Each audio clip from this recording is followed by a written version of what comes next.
గల్లంతైన లెక్క ఎందరో తేలాల్సి ఉంది. ఇదిగో ఇది ఈనాడులో వచ్చినటువంటి ఫోటోనే. ఇందులో చెప్తున్నటువంటి పాయింట్, తన భర్త వెంకట్రావు జాడ కనిపించడం లేదంటూ రోధిస్తున్న నాగమణి అన్నటువంటిది పెట్టారు. ఇప్పుడు ఇది పరిస్థితి.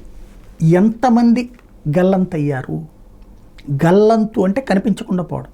వరద ఒక్కసారిగా వచ్చి పడింది. ఇళ్లల్లో ఉన్నవాళ్ళు ఇళ్లలో ఉన్నారు, బయట ఉన్నవాళ్ళు బయట ఉండిపోయారు. కొట్టుకుపోయిన వాళ్ళు కొన్ని మృతదేహాలు దొరికినాయి, ఇంకా మిగతా వాళ్ళు బ్రతుకున్నారో చనిపోయారో తెలియదు. కమ్యూనికేట్ చేద్దామంటే సెల్ ఫోన్ సిగ్నల్స్ లేవు, లేదా రెండో రోజుకి మూడో రోజుకి వచ్చేటప్పుడు ఫోన్లు ఛార్జింగ్ అయిపోయింది. ఇప్పటికి కూడా సిగ్నల్స్ ఇవాళకి ఏమైనా సెటరేట్ చేస్తారని తెలియదు. ఇవాళ సాయంత్రం కరెంట్ ఇస్తామంటారు. కరెంట్ రావాలి, ఫోన్ ఛార్జింగ్ పెట్టుకోవాలి. అప్పుడు అవతల వాళ్ళ దగ్గర కూడా ఫోన్లు ఉంటే ఇద్దరి మధ్యన కమ్యూనికేషన్ సాధ్యమవుతుంది. లేకపోతే అది పక్కన పెడితే మెయిన్ పాయింట్, ఇప్పుడు ఎంతమంది గల్లంతయ్యారు ఇవాళ చూడండి. నిన్నటి నుంచి చూసుంటారు కదా, నిన్నటికి కొంత వరద నీరు తగ్గుముఖం పట్టడంతో స్పష్టత వచ్చింది కదా. ఇవాళకి చూడండి, ప్రతి ఒక్కళ్ళు మీకు మీ వాళ్ళు కనిపించకపోతే అర్జెంటుగా పోలీసుల దగ్గరికి వెళ్ళండి, కంప్లైంట్ ఇవ్వండి.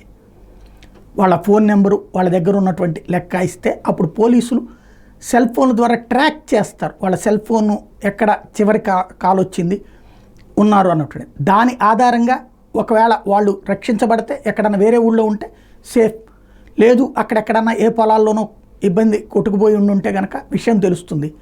ఎందుకంటే ఫోన్కి సంబంధించి లాస్ట్ కాల్ ఎక్కడి నుంచి అన్నది ట్రేస్ చేయడం సులభం సదరు సంస్థలకి. మ్యాపింగ్ చేసి చూస్తారు. కాబట్టి ఇప్పుడు గల్లంతైన వాళ్ళు ఎంతమంది అనేది తెలియాలంటే, ఎందుకంటే మృతదేహాలు అక్కడ ఇప్పుడు చాలామంది చివరికి గవర్నమెంట్ హాస్పిటల్ దగ్గరకు అక్కడ బాడీలు చూసుకుని గుర్తుపట్టిన వాళ్ళు కూడా ఉన్నారు నిన్న మొన్న. కాబట్టి ఇప్పుడు చూసుకోవాల్సింది అది.